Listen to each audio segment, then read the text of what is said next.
Welcome everybody. This is my kitchen, and I think everybody that knows me know I like to cook food that's really good and healthy for you. And most of my patients crave chocolate, and they want a nice chocolate alternative to what's available over the counter. And with this recipe, it's gluten-free, so my husband can eat it. And there are no extra carbs except for natural carbs, so it's a paleo-friendly if you want that, and it will definitely meet those cravings for chocolate. Real easy to make. Makes about 15 little squares that will hit your sweet spot. But what you're going to do is you're going to prepare the pan with a little bit of parchment paper, and then you're going to get your ingredients together. So we have a half cup of refined coconut oil. And then we have almond butter, a half cup as well. Quarter cup of maple syrup. For those of you who like a little bit sweeter, you might want to add a little bit more after you get to the end product. 1/8 teaspoon of salt and half cup of cacao powder. And since I really like that dark chocolate sensation, a little crunch, I went ahead and added the cacao nibs to it, because the powder will mix up really well and the nibs stay solid, so you're getting that crunchy, little salty chocolate satisfaction on your tongue. So we're gonna melt this together and then chill it for 2 hours. See, we put the coconut oil in and it's going to go ahead and melt to a clear form. We're gonna add the almond butter. And this is real easy. I can just step away and it just kind of puts it together by itself. There's really low maintenance here. I will use you can use a whisk, which is always handy.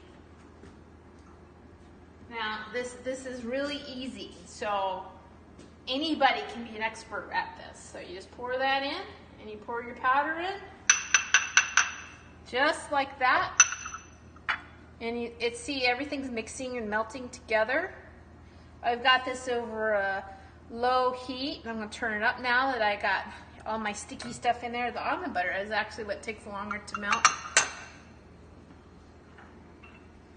And then my salt. I'll add my nibs in a bit. And we're just going to sit here and melt this, and in just a few minutes, we'll do a taste test, see if we've got it right.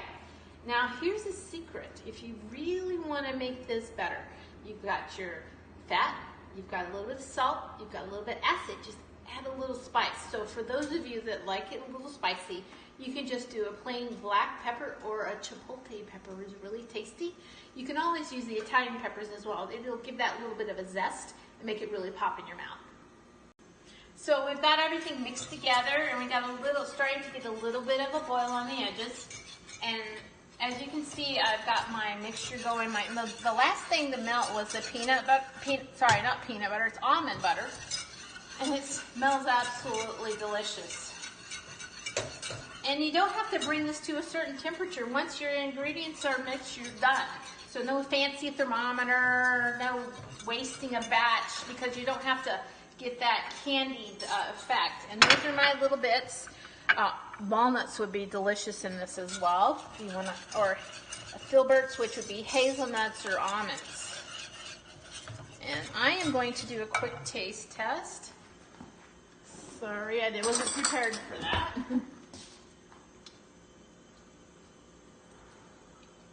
Oh my God. It is so rich and delicious. I took a batch of this to work for Michelle's birthday. Everybody had it and they just absolutely loved it. So I hope you can find this time for this in your holiday season. If nothing else, a special treat on a Saturday. You have a great day.